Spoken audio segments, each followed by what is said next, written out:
আজ কালী পুজোর দিন, তাই আজকে চলে এসেছি কালী পুজোতে ঘুরুঘুরু করতে। প্রথমেই আমরা চলে এসেছি কৃষ্ণনগরের সবথেকে এবার যে খুব সুন্দর প্যান্ডেলটি হয়েছে সেটা হচ্ছে মংলাপাড়া বারোয়ারি প্যান্ডেলে। তোমরা দেখতে পাচ্ছ মংলাপাড়া বারোয়ারি প্যান্ডেল, যা মহাকালী নামে পুজোটি হয়।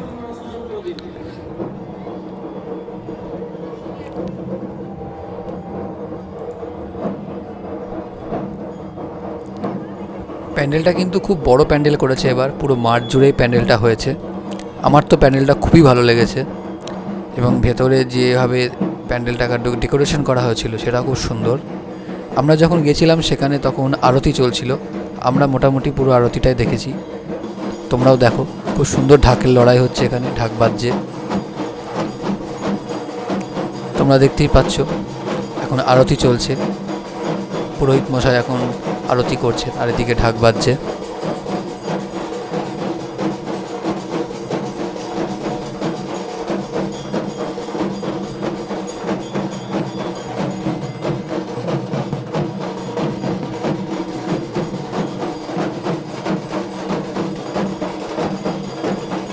আমরা অনেকক্ষণই এই ঢাকের লড়াই দেখেছি, খুব সুন্দর ঢাক বাজাচ্ছিল, আরতি হচ্ছিল। এবং তোমরা দেখতেই পাচ্ছ চারিদিকে কত ধুনো দেওয়া হয়েছে, ধুনো ধূপকাঠির গন্ধ, চারিদিকের পরিবেশটা খুব সুন্দর লাগছিল।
এরপরে ওখান থেকে আমরা চলে এসেছি কৃষ্ণনগরে একদম গভর্নমেন্ট কলেজের মুখে একটি পুজো। এই প্যান্ডেলটা খুব ইউনিক প্যান্ডেল করেছিল, খুব ছোট্ট প্যান্ডেল করেছিল, এত টাইনি স্পেসে, খুবই ভালো প্যান্ডেল, আমার তো খুব পছন্দ হয়েছে। এবং এই ক্লাবটির নাম হচ্ছে ক্লাব দিশা। তোমরা দেখতে পাচ্ছ এখন ক্লাব দিশার ঠাকুরটি এবং প্যান্ডেলটি।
কৃষ্ণনগরে কিন্তু সব ঠাকুরই বেশ খুব সুন্দর করে অলংকারে সাজানো হয়। তোমরা দেখতে পাচ্ছ এখানেও কিন্তু মায়ের গায়ে প্রচুর পরিমাণে অলংকার। ওখান থেকে বেরিয়ে এসেই আমরা চলে এসেছি এখন সিংদরজার মোড়ে। এখানে তোমরা দেখতে পাচ্ছ ক্লাব রান। এই ঠাকুরটি পুরো পিঙ্ক কালারের তৈরি হয়, কৃষ্ণনগরে আমার যা মনে হয় টোটাল দুখানা ঠাকুর মনে হয় এই কালারে তৈরি হয়, তার মধ্যে এটি একটি। তোমরা দেখতেই পাচ্ছ খুব সুন্দর মুখটা করে এই ঠাকুরটির।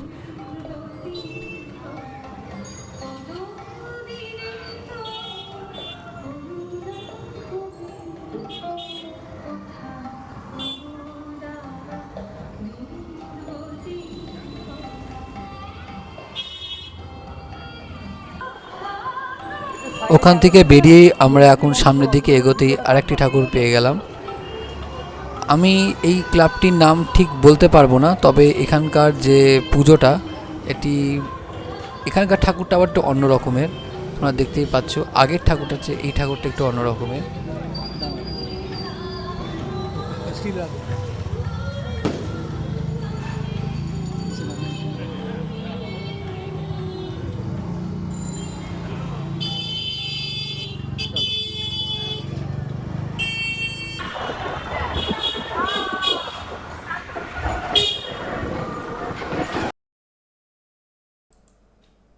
এবার আমরা যে ক্লাবটিতে ঢুকছি এই ক্লাবটির নাম হচ্ছে মহাদেবতা, এবং এটা কৃষ্ণনগরের খুব পুরনো পুজোগুলির মধ্যে একটি। এবং এর যে ঢোকার মুখে যে আলোকসজ্জা লাগিয়েছিল, এটা এবছর আমার খুব ইউনিক লাগে এবং খুবই সুন্দর লেগেছে এই আলোকসজ্জাটা। তোমরা দেখতে পাচ্ছ ক্লাব মহাদেবতার, আমরা একদম প্যান্ডেলের বাইরেই দাঁড়িয়ে আছি। খুব সুন্দর লাগছে, তোমরা দেখো আলোটা দূর থেকে কত সুন্দর লাগছে এটা, এবং খুব ইউনিক গেটগুলো করা হয়েছে। আমি এরকম গেট এবার কালী পুজোয় খুব একটা আমার চোখে পড়েনি, শুধুমাত্র মহাদেবতা বাদে।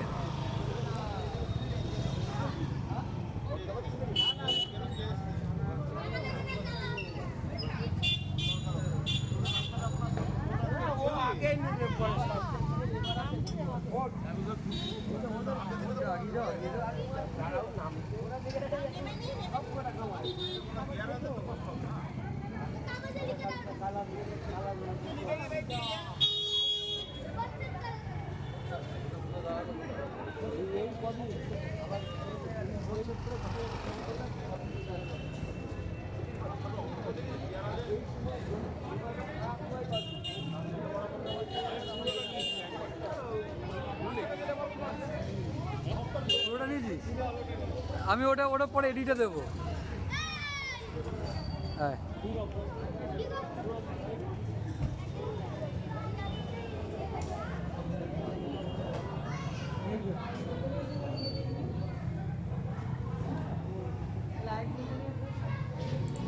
তোমরা এখন ক্লাব মহাদেবতার ঠাকুরটি দেখতে পাচ্ছ। এই ঠাকুরটার একটা আলাদা সৌন্দর্য আছে।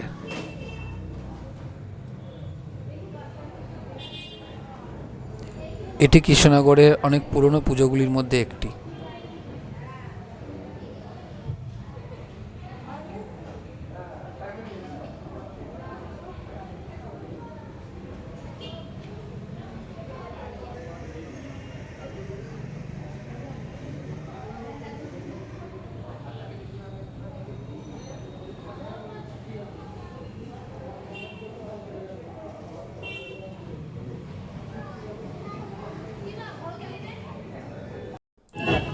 তোমরা এখন যে ঠাকুরটি দেখতে পাচ্ছ এটি হচ্ছে ক্লাব ভবানী। এই ঠাকুরটাও খুব সুন্দর ঠাকুর করে, এবছর অনেক বড় ঠাকুরটা করেছিল, তোমরা দেখতে পাচ্ছ।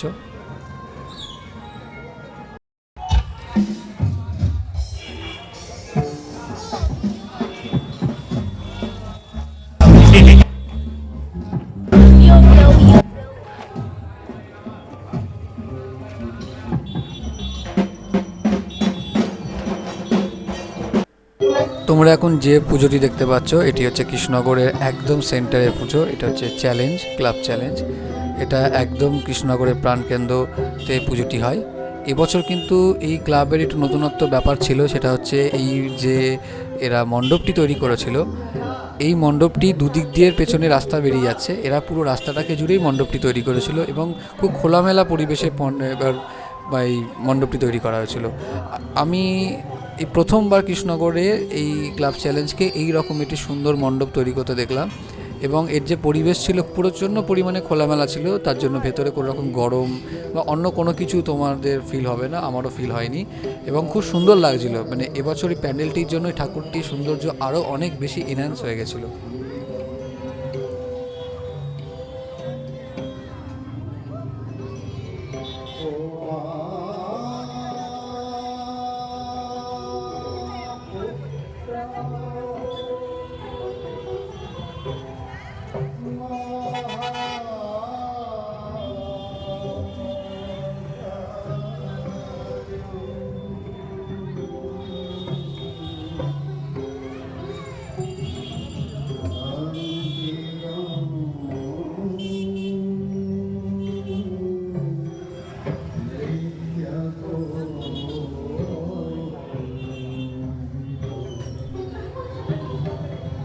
এই ক্লাব চ্যালেঞ্জ পুজোটি কৃষ্ণনগরে খুব পুরনো পুজো এবং বিগত কয়েক বছর ধরে এই ঠাকুরটি যখন ভাসানো হচ্ছে তখন রাসের গাড়িতে ভাসানো হচ্ছে, কিন্তু এর আগে এই ঠাকুরটি সাঙ্গে করেই যেত, যেটা আমাদের কৃষ্ণনগর শহরের চিরাচরিত প্রথা।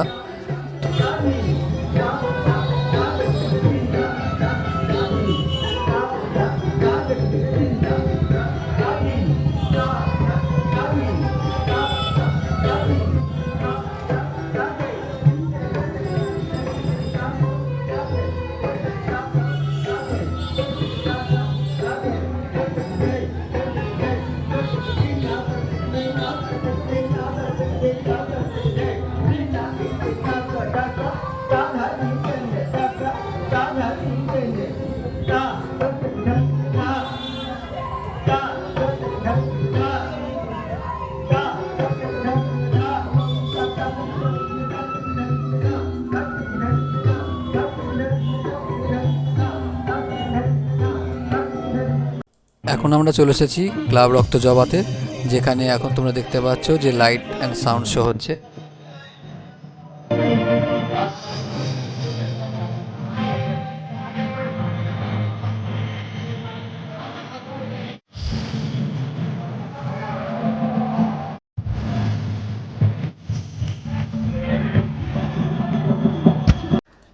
আমরা এখন যে ঠাকুরটি দেখতে এসেছি এই ঠাকুরটির নাম হচ্ছে চণ্ডালিকা।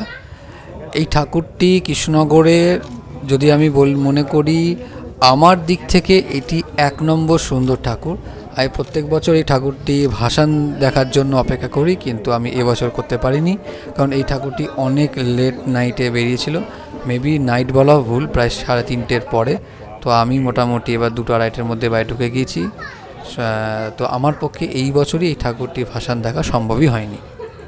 অনেক মানুষই এই ঠাকুরটি ভাসান দেখার জন্য কৃষ্ণনগরের মেন যে পথ সেখানে অপেক্ষা করে, এবং আমার কেন মনে হয় যে এই ঠাকুরের যারা সদস্য আছে তাদেরকে এটা ভাবা উচিত এবং ঠাকুরটিকে তাড়াতাড়ি বার করা উচিত।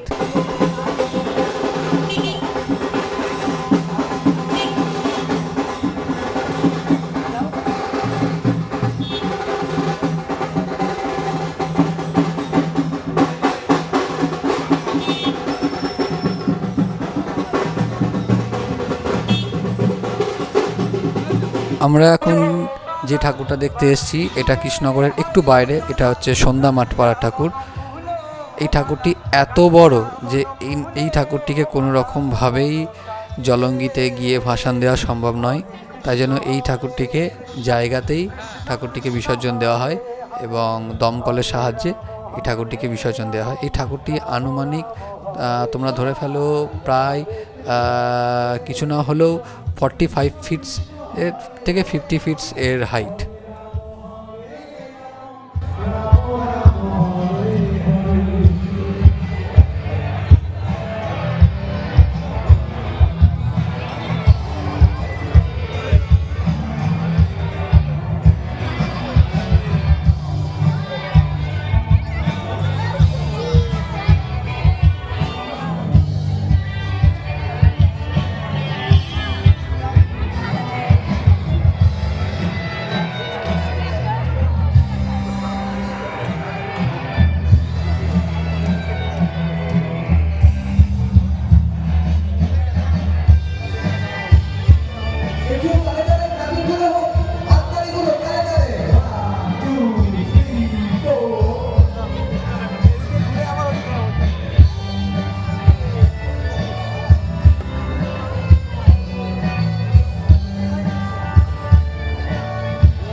তোমরা এখন যে ঠাকুরটি দেখছো এটি হচ্ছে কৃষ্ণনগরের যতগুলো ঠাকুর সঙ্গে করে যায় তার মধ্যে সবথেকে বড় এবং ভারী ঠাকুর।